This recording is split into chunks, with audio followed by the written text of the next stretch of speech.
Ladies and gentlemen, welcome to the CX Goalkeeper Podcast.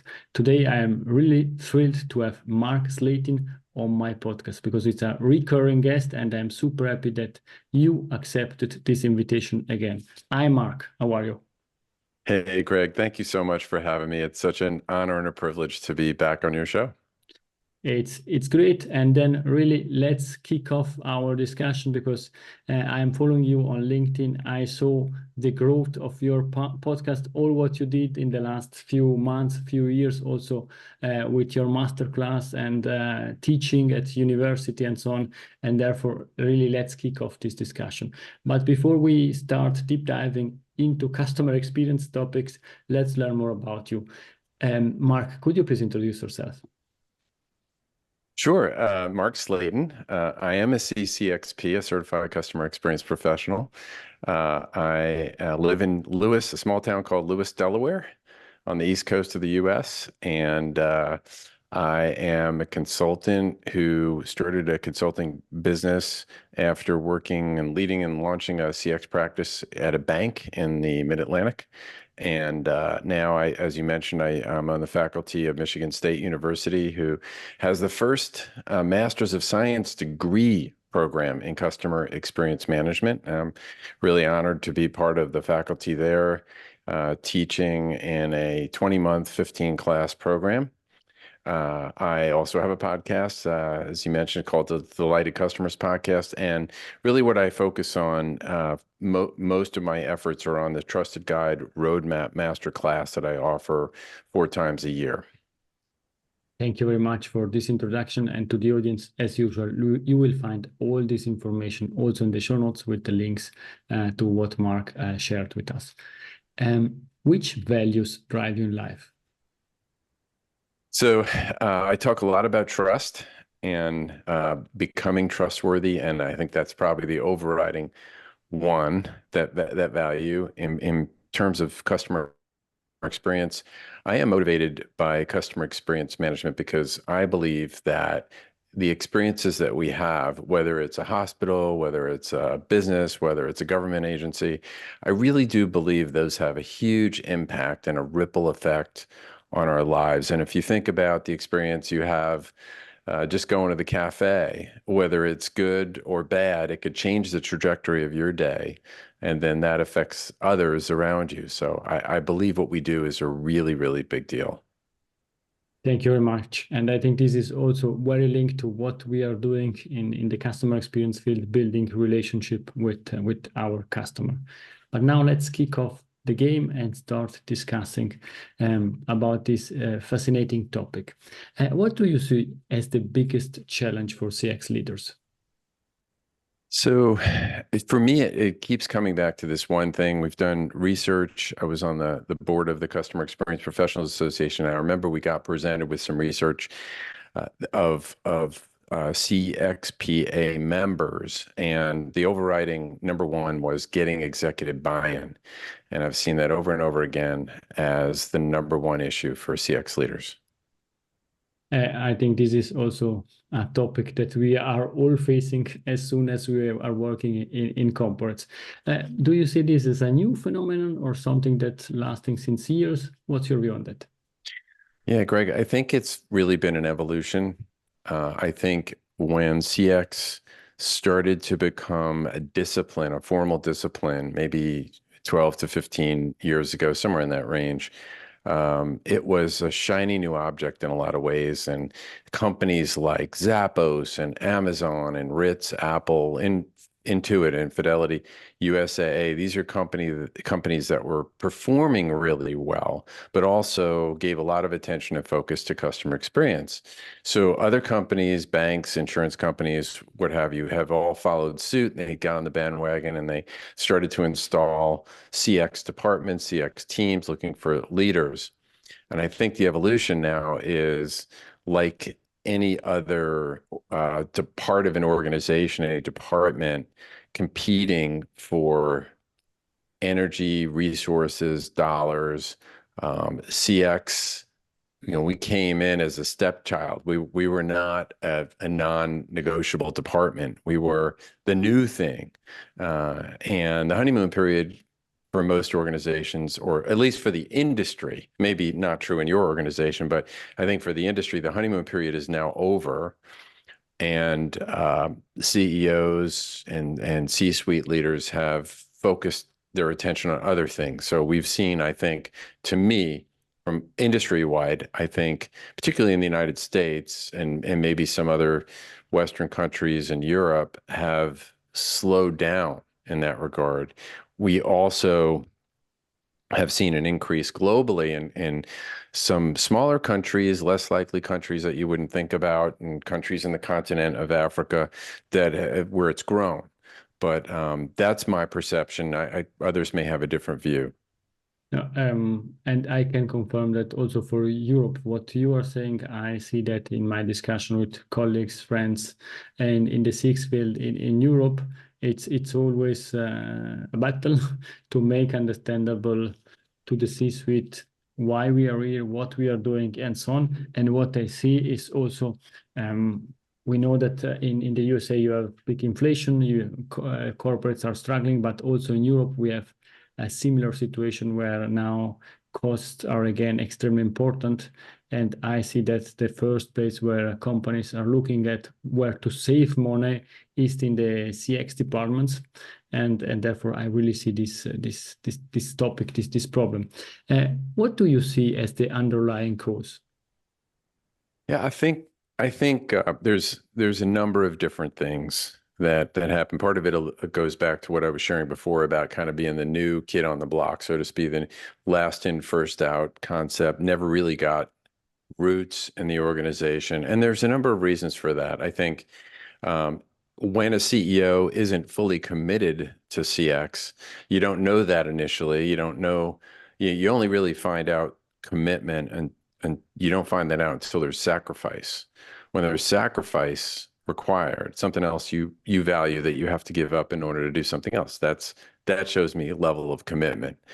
And you don't find that out right away. And now when the headwinds are coming, you get more of a test to see where they are. So there might be a glass ceiling on how high you can raise the discipline of CX within an organization based on that.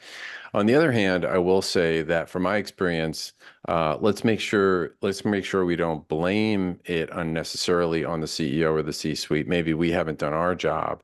And from my perspective, there is room for most CX professionals. After all, we are doing so many different things. We wear so many different hats, from voice of the customer to, I mean, we're salespeople.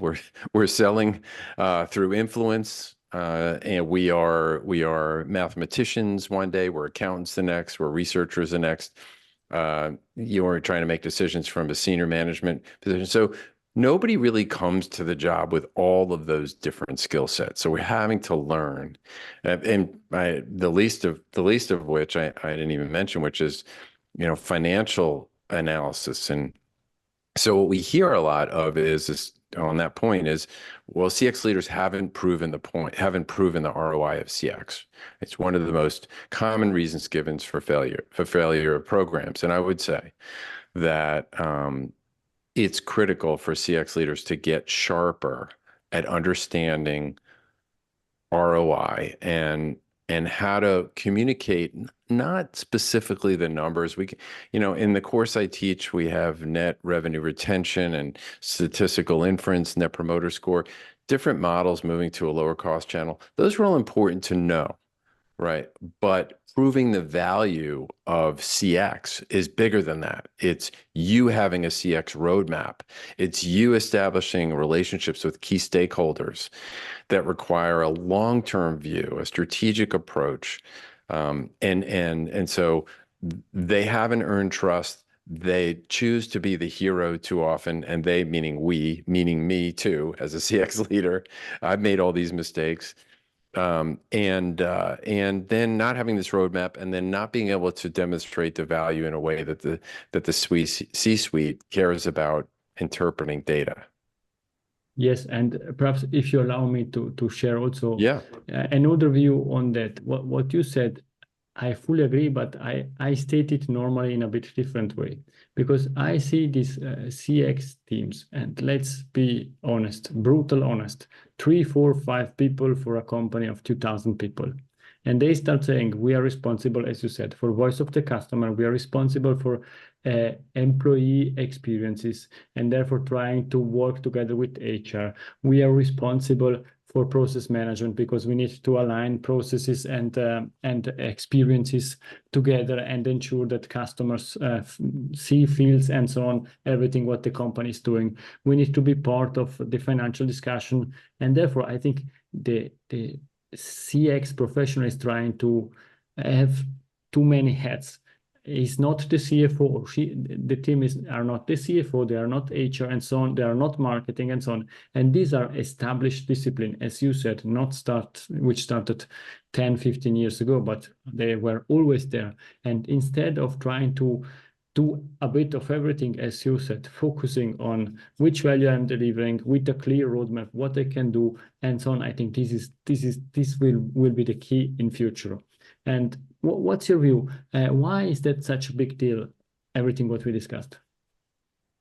Well, it's a big deal because if you don't earn the trust, and we talked about some of the ways to do that, then what you're going to see is a pullback from the C-suite, starting with the CEO, of energy resources. And sometimes it starts off very subtly. You don't get invited to the same meetings. Your time is shared instead of, being solo. You get to present the CX story of the state of CX, all these ways. So it puts the whole program in jeopardy if you don't. So it's a big deal. Yes, I fully agree. This is a big topic. You said that earning trust. You shared some insights. Could you please give some more? I know people should join your masterclass, but at least having an idea of how to tackle that.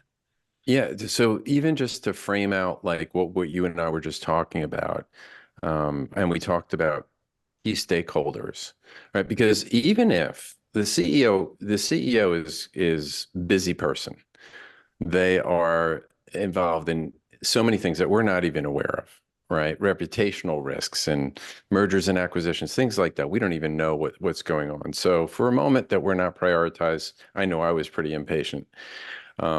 This idea of building relationships with key stakeholders is critical because they're gonna watch their lieutenants and their sergeants and see if there's a trust level that they have with you, and if they're singing your praises, that they look in all directions. So that's really, really important. This idea of trust is important. We mentioned before, you mentioned 3 or 4. I had a department of 2, and we had 1,300 employees, at the bank I was at.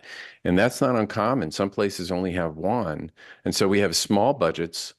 We have limited size departments, and we have almost no positional authority. So we have to get what needs to get done through influence, and that rhymes with trust. And so that's not also something that CX leaders often study. They do in my course, both at Michigan State, because it's a customer relationship management course. So we start off with what can you as a CX leader do to earn the trust of the stakeholders, and then understand corporate trust and what brands can do to become more trustworthy along the way. The model we use, and we probably don't have enough time to dig into it deeply, is based on the Trusted Advisor book, and it's the trust equation that was in the original book 20 years ago. And it uses 4 factors: credibility, that is, am I honest? Do I believe that you are who you say you are? The white medical jacket, you work at a hospital, I've got some instant credibility there. Then reliability is simply, do I keep my promises? Does a brand follow through on what it says it's going to do? And then those 2 are sort of on the logical, rational side of the brain. The other 2 are a little bit more emotional on that side, irrational, emotional side, and they're what they call them is intimacy, which really has to do with safety, psychological safety. Can I trust you in the sense of, can you keep a secret? Are you a vault? Are you empathetic in a way that I can share this with you and you'll know whether to cry or whether to laugh? You're a safe haven for these difficult conversations I might want to have. And those three, credibility, reliability, and intimacy, are in this equation as a numerator all over the denominator, which is self-orientation. Self-orientation is a matter of focus. Am I focused on me and my needs and my particular state of mind, or am I focused on you as the stakeholder that I want to develop a relationship with? And it's in the denominator. Initially, the crafters of this, the three authors of the Trusted Advisor book, thought that it would be way more, in fact, based on the math, simple math, 3 times more powerful, right? Because denominator, and it's in the denominator because it's inverse. It has an inverse relationship with trustworthiness, which is really what we're solving for, not trust, but trustworthiness, the person who wants to be trusted. And so self-orientation, turns out intimacy is the number one highest correlated to trustworthiness, just a little bit ahead of self-orientation. But self-orientation, you think of the used car salesman as someone, immediately of low trust, right? If you think of someone, at least in the United States, if you think about a typical used car salesman. But it's more than that. It's, am I focused on what I'm going to say next? Am I focused on my clothing, my appearance? Am I so nervous that I can't focus on you? So this idea of being fully present and asking you questions out of like curiosity, Yes. right? So we in the course, we talk about practical applications, and they do an assessment and they see which one they score lowest on, and we develop strategies together. But to me, this is one of the reasons why just proving the value isn't enough. Gerald Zaltman, a Harvard professor, did a study of people and the decisions they made. It was around buying decisions, but it works the same for accepting proposals from CX leaders. And that is 95% of our decisions are subconscious and they happen emotionally. And so if that's true, then I could have the most compelling business paper on the ROI of CX or whatever kind of model I want to use, and you're going to say, I don't like them, I don't trust them, I don't know them, these numbers are bogus. And so that's why the underlying idea of trust is so critical, in my opinion. I think not only in your opinion, but it's really key and it's really important. Now what we did is something like a self-assessment. We said we are really motivated. We want to achieve something. We want to drive CX, but other people don't really understand us. And we know that CX is an extremely important discipline in companies, in particular for the long-term relationship for the customer and for the long-term survival of a company. Related to this topic, what are the CX leader responsibility and what part is senior management responsibility? Yeah, I think the CX leader has a lot of responsibility, and we talked about wearing all these different hats, but the truth is, earning trust means not only having an awareness of your own emotional intelligence and where your own shortcomings are when it comes to building trust in those 4 variables, for example, that I shared, but also understanding deeply what your stakeholders' problems are. And if you're developing a stakeholder landscape map, then you should think about who your key stakeholders are. And those evolve, those change all the time. And what problems, like what external problems, what internal problems, what philosophical problems they have, and what is the villain that they're trying to battle against each and every day. That's a strategic approach to building what Cotter calls a guiding coalition. You can't do it by yourself. So building this group of people that's going to help you push this rock up the mountain, you need to understand who they are. And that's, to me, your biggest responsibility. I really believe, yes, there are technical things that we learn. You and I learned them along the way, all the VOC stuff, the metrics. But what's really critical is to understand other people and what their goals are, and then try and have a conversation that's speaking their language and I talk about this in the course, is that be the guide, don't be the hero. That's a big mistake that we made. Every story has a hero, a guide, a victim, and a villain. And they don't want another hero, but they might be open to a guide who is willing to understand, listen deeply to them, and then connect the dots for them to help them achieve their goals. And in particular, at least at the beginning of these CX journeys, making the others the heroes will help you to create this trust, and also to get in discussion with other people within the company, helping them achieving their result. So Greg, I didn't do a good job of answering the second part of your question, which is senior management. And I think, the senior management, first of all, we can't control other people, number one, but we can have conversations and try our best to get to know them, and be curious about what their issues are, their underlying issues, what their philosophical concern, and that's their responsibility. Is simply if we work for part of the same organization, to have a conversation. I mean, that's all. And but expecting other people to change is, kind of the definition of insanity. So what we need to focus on is what we can control. I fully agree. I think this is extremely, extremely important. And now we are discussing about your masterclass, and I want to be really honest. I don't have any referral fees, nothing. I want only to help Mark, because I am sure people can learn something from Mark's masterclass, and therefore I would really like to understand, how do you believe CX leaders can get executive buy-in and make a real change? Well, thank you, Greg. I think I pointed out some of the things that caused issues, right? They haven't earned the trust of the stakeholders.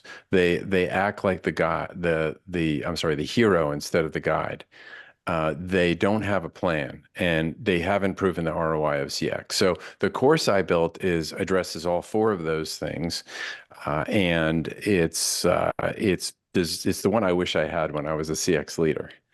That's what I took. It's for those people who already got the fundamentals down, and now they're at the point of making change. I heard the example one time of two professionals, and someone learning how to fly a plane, and the beginner learns how to get from point A to point B, but the more senior pilot learns how to get from point A to point B going through a bad storm. And that's what this course is really, in a lot of ways. It's getting through the storm. It's understanding how to earn trust. We talked about the assessment there. It's understanding what it means to get a deeper understanding and build out a landscape of your key stakeholders and how to get to know them better. It's then building out a roadmap of the current state, the future state, and then identifying gaps, and then prioritizing and putting that into a plan. And then lastly, as we look at 5 return on investment, ROI models of CX with calculators and so forth. And so if you're someone who is interested and struggling with executive buy-in, and feel like your CX program is stalled, or just love learning more, we've had now 5 MSU Master's students come through, a bunch of CCXPs, some board members of CXP. Love to have you join. And one of the things they say they love most about it is networking with each other and having the ability to have a sounding board to share some real business issues they have off of other people. And you have also my recommendation to join your masterclass, because I'm quite sure that everybody can learn something, and it's really incredible to be part of this customer experience community, to get to know each other and to get to share ideas. I'm super sorry, but we are coming to an end of this discussion. I still have 3 questions in the extra time, the last 3 minutes of this discussion. Fast forward in 10 years from now, we are back on the CX Goalkeeper podcast. What we are discussing about? Well, I say first, by the grace of God, that I'm still alive 10 years from now. I think we'll be talking about we'll be saying things like the more things change, the more things stay the same. And I think some experiences will be entirely transformed as dramatically as going from videotapes to online streaming. But the need for human connection will still be the same as it always was. And I think we'll go through this period where we're getting more and more depraved and more isolated, as we're seeing already with technology and data. And then people will yearn for the good old days when we had human connection. And that will need to start with the customer having, CX leaders will need to get smarter and smarter about ways to have that human connection in a world that's going to be more and more filled with technology. And if go ahead, I'll just stop there. Technology is a discussion for the next podcast and next episode, but therefore I'm super happy to have you back, not in 10 years, but in few months. What's the best way to contact you? Best way to contact me is on LinkedIn, Mark Slatin, Slatin, or visit the website empowered with an ED at the end, empoweredcx.com. Thank you very much. And now we are coming to the last question. Is Mark's golden nugget? It's something that we discussed or something new to leave to the audience? Yeah, I think I shared this story of the guide and the hero at a dinner we had, and the person on the other side of the table said she got the chills. She had goosebumps on her arm and it had that same kind of effect on me. This idea of us wanting to be the hero. There's a whole bunch of reasons for it. Part of it is that we don't have a rooted department in every organization. So there's maybe some reasonable insecurities that we have. And so we try to be the smartest person in the room, or we try to be the subject matter expert. And the reality is they're not looking for another hero, but they might be open to a guide that can help them achieve their goals. Thank you very much. And my golden nugget is please join Mark's masterclass, because you will learn something about it and give us also feedback. Now we are coming to an end. Thank you very much, Mark, for your time. Thanks so much again for having me on the show, Greg. It was so much fun. It was a great pleasure, and I hope that the audience enjoyed this discussion as much as I did. Please share with us your feedback. We love feedback. Thank you very much, and bye-bye.